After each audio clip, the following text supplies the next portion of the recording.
say. Praise God. Just wanting to share with you from Jesus Prayer Network. And I just want to start by sharing with you some of the reasons why we feel like this is important. One of the reasons mainly is because there's so many events that are happening in the world today. And there's several reasons that it's important to pray. This is our prayer channel, Jesus Prayer Network again. And for me, I just want to give people an opportunity to put their reasons why they feel like this is the season and this is the moment in life. This is the time to pray. There's so many subjects that we could talk about, but some of the things that have been really coming up in my focus recently have been the wildfires, as they are called. And, you know, there's the one that really stuck out to me that really made me want to do this stream and do this live stream again, which is a view of events from a spiritual perspective, spiritual-minded perspective. Because as believers in Jesus Christ, it's important for us to have a view, a global view, a world view that is based upon truth. For me, Jesus, the Word of God, is the foundation of truth. And so when I look at all of these different various things that are happening in the world, in society, in America, around the world, and these various events that are happening, such as the wildfires that have been happening, for example, in Greece, ones that have been happening in Africa, ones that have been happening in California recently, like going on even today, right now. These things it's like Pastor Paul Begley says, are you serious? I mean, this stuff is beyond normal. And so that's one of the subjects I want to talk about today. And then one of the other subjects that I want to talk about today is what seems to be an epidemic, a cancer epidemic, which is not, I haven't heard it called an epidemic. But in my view, as it's become an issue in my life with my wife, that we have had to begin to deal with that with that disease, with that purposefully planned, in my opinion, disease of various kinds that it attacks people in. We have begun to have to deal with that because recently my wife was diagnosed with a type of cancer, and we've known so many people in our life that have battled with cancer, or because my perspective today is beginning with Matthew chapter 24, and I want to encourage you today to let your mind be open, and I'm sure that, you know, there's so many things that people have opinions about already. We all have our opinions, we all have our perspective, but one of the things that I want to share with you about is in the Bible. Jesus talked about world events, and people throw Matthew chapter 24 and passages like it into a category of end time prophecy. And yes, end time prophecy is what you can call it.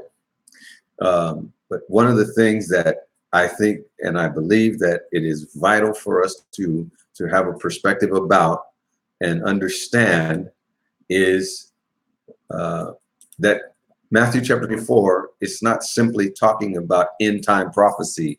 Jesus is talking about kingdom events, kingdom agendas that God has purposed and planned, things that will happen, but he didn't say that they were going to be events that God, for example, would or natural disasters that would be natural disasters. So what am I trying to say? trying to say that it's time to have a new perspective of what Jesus was talking about when he gave us this outline of things that would happen in these times that we live in, or we're seeing events, signs in the skies. For example, recently on the 28th of July, there was what is called the blood moon phenomenon that took place over mainly it was over Israel, over Jerusalem in the Middle East, and over in that area of the world, not visible from America.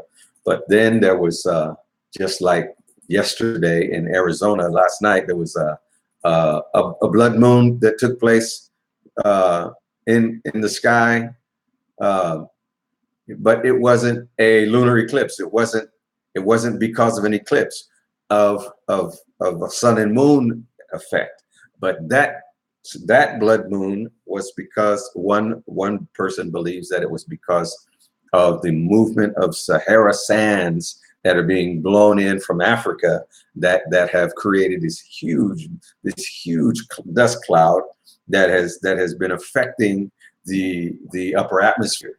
But what am I saying? Back to the signs in the sky. Jesus said this. He told his disciples, because they asked him about this temple, the Jewish temple. Now, many of you may not like the Bible, but the fact of the matter is, the Bible is what we base our view on.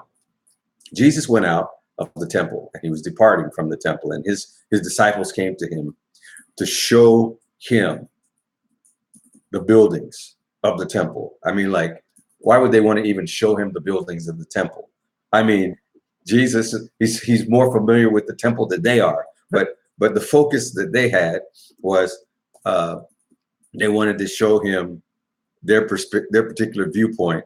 And Jesus said to them, you see all this, you see all these things, he said, truly I say unto you, there shall not be left here one stone upon another that shall not be thrown down. Now, you know, that perspective is pretty clear. I mean, there's going to be something devastating happen, and there's going to be a time when there will be what's considered a time where the temple is demolished, and it happened in 70 AD. There's some historical events that took place, but there's some other things that are being spoken of here that Jesus said to his disciples. And when he sat down to go and talk to his disciples about these things, they came to him privately and they said, tell us, when shall these things be? What shall be the sign of your coming and the end of the world?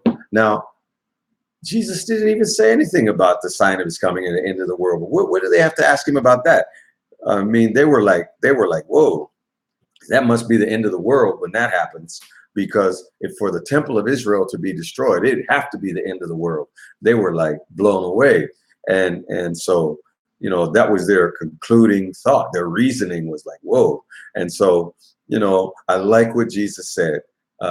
He said, the first thing he said to them, listen, take heed, be aware, be careful that no man deceive you. And then he begins to list the reasons why that this was so vital and so important, because the things that he was about to say, it is imperative that we understand them from the perspective that he meant them. So, for example, here's one. He says, many will come in my name. They will say, I am Christ, and they shall deceive many. So, many people say that, well, you know, there are people who go around saying that they're Jesus Christ, and they have followers, and they have people who follow them, and flocks and congregations of people who look at them, this man or that man, and then they believe that this man is Jesus Christ reincarnated as the person of Jesus Christ in the flesh today, and that Jesus has come back. But I think that's a delusion that people fall into that Jesus is not really talking about that.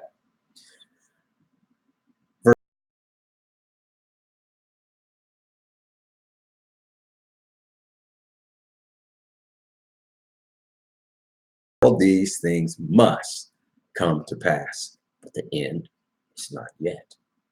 There's different kinds of wars today. There's trade wars. What do they call those? Tariffs and economic trade wars. And then um, there's the internet wars, or what they call technology wars, where one nation will sabotage and break into somehow through the network of another nation's banking system, or their some kind of a base, military base, or some kind of an installation.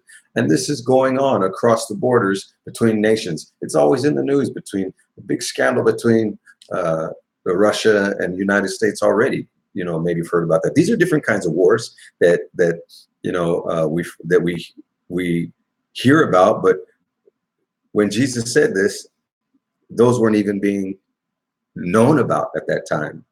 But wars and rumors of wars, people are talking about peace between Israel and Palestine, and peace with Korea, with South Korea, North Korea, so that there's not a war between them. And those people have been in wars with other people for years, and so many wars going on in Turkey and Romania and all these kind of things. But Jesus, I like what he said, see that you be not troubled. Those are man-made wars, but those are not just the wars that Jesus was talking about. There are spiritual wars.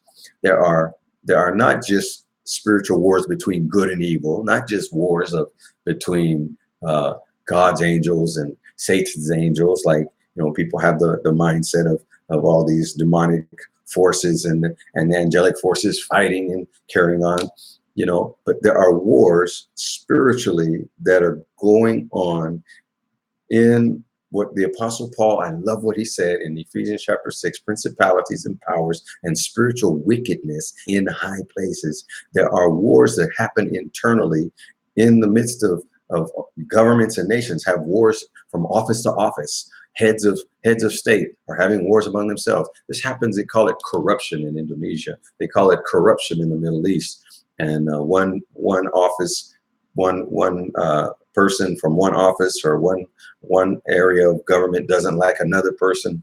And we saw it happen when we were in Indonesia, where one person wanted to have the government position of another person, and it became a big war where they began to scandalize that person, the person who is already in office. They begin to make false accusations against him. He's a good, godly Christian man, and this other man was a Muslim man, and they begin to have this conflict. See, so there's religious wars, and so there's all these different things. But Jesus said, "See that ye be not troubled."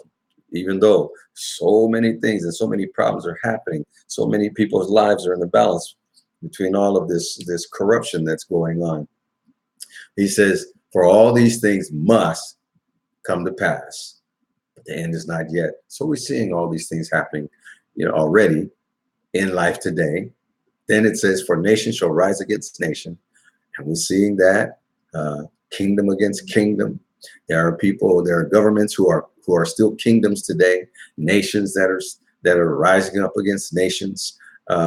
In Africa, so many different nations oppose one another, and in China, so many different nationalities of people oppose one another, and there shall be famines. Now, this is where I want to really come to with this: famines, pestilence, earthquakes in diverse places. Why? Because there will be purposefully made famines. There will be purposefully made sicknesses and diseases. There will be purposefully made earthquakes. Now, pestilence, that's I call that's what cancer is. But famines, when I think about famines, I think about the fires. It says a scarcity of food and dearth, or what if you look at uh, the fires in California that we heard about them last year, it was just crazy. Um, uh, the ones in California, when you look at what happened and you see the devastation, people were talking about weapons of different kinds of um, weapons that were being um, military or government made weapons, laser weapons, or different kinds of things that they weren't normal fires. And that's the whole point. Famine is the result of a cause. And so these fires are creating a scenario where people are homeless, where people are being forced out of their homes, forced into a dependence upon the support of the government. And a famine makes people weak. It forces people into a place of dependence. We see it happen in the Old Testament where Joseph became a king and a ruler, and he gave a king of that time.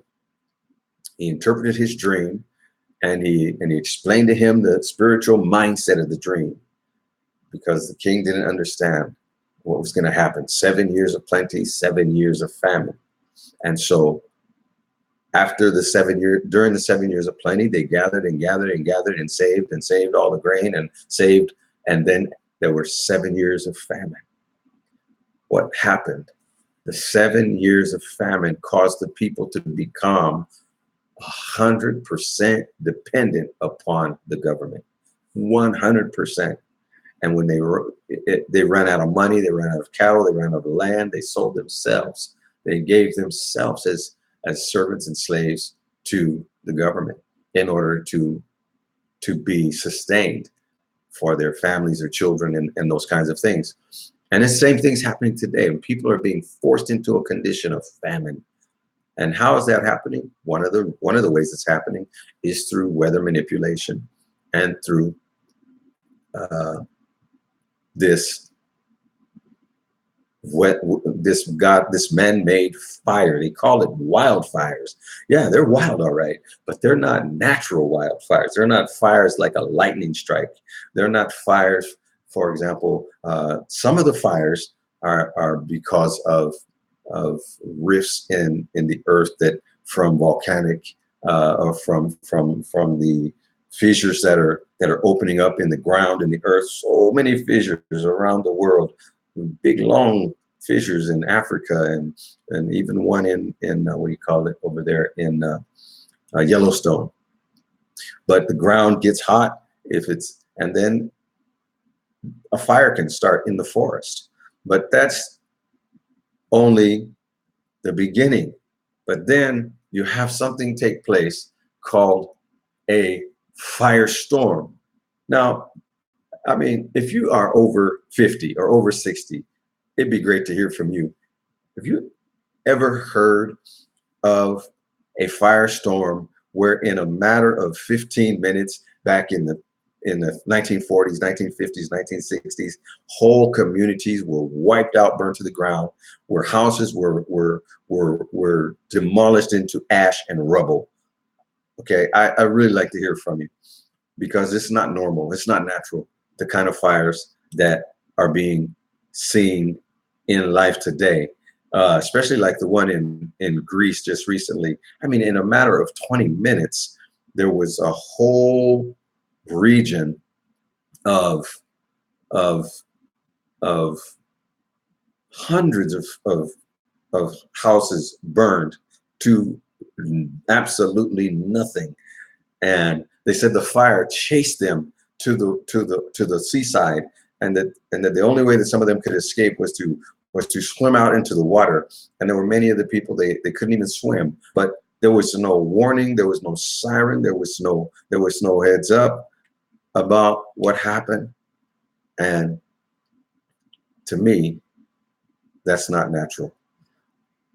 The things that when you see the type of condition that took place and you see the devastation, just like you see the devastation on some of the wildfires that took place in California last year.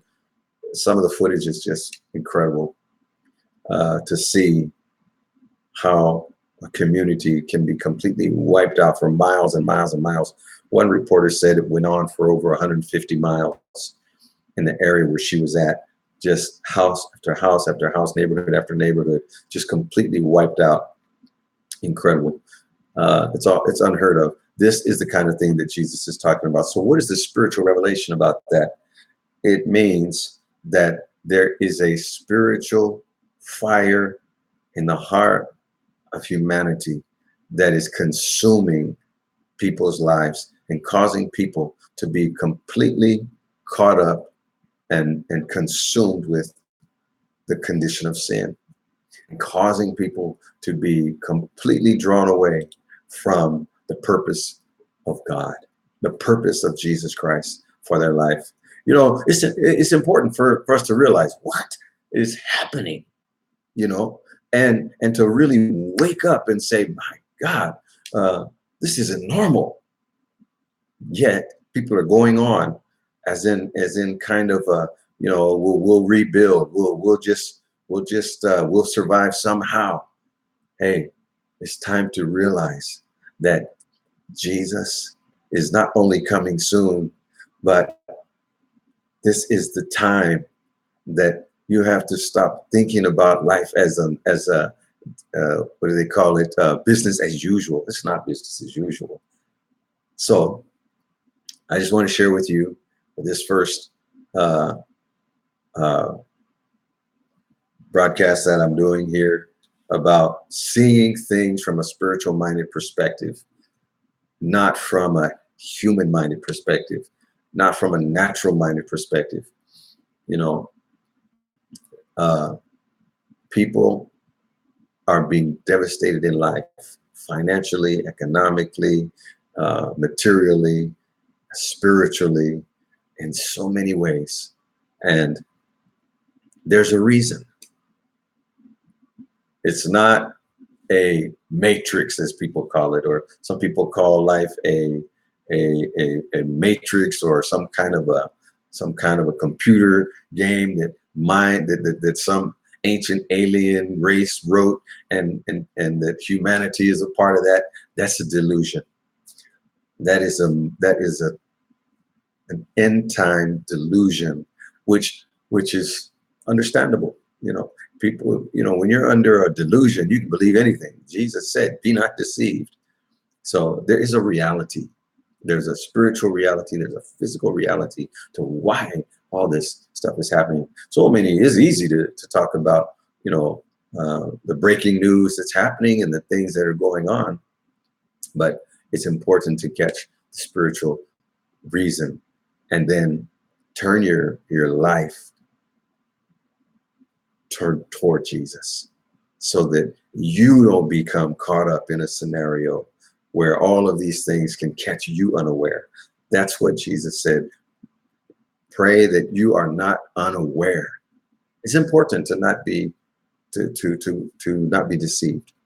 So as we finish this first stream, I'll be uploading more with a spiritual minded perspective of end time events that are happening in life today, based upon a biblical view and based upon the reason and the purpose for those events happening in society today.